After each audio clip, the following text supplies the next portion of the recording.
गालों में डिंपल, बातों में सिंपल, आंखों से चंचल और टेलीविजन की नौजवानों हसीनाओं में सबसे मकबूल तरीन अदाकाराओं में से एक हानिया आमर है। मकबूलियत के एतबार से किसी तारीफ की वो मोहताज नहीं रही हैं।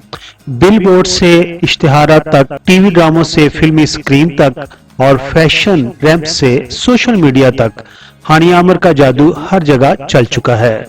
टिकटॉक वीडियो सोशल मीडिया पर वायरल हो गई थी, जिसे देखकर उन्हें एक फिल्म प्रोड्यूसर ने उनसे राब्ता किया और इस तरह उन्हें अदाकारी करने का मौका मिला। हानिया की किस्मत अच्छी थी कि उन्हें फिल्म की कामयाबी के बाद ड्रामों में मरकजी किरदार निभाने का मौका फौरन ही मिल गया। साल 2017 में हानिया आमर के 3 ड्रामे तितली, फिर वही मोहब्बत और मुझे जीने दो नशर हुए। उसके साथ ही हानिया आमर की दूसरी फिल्म नामालूम फ्रॉड 2 भी 2017 में रिलीज हुई, जिससे उन्हें मजीद मकबूल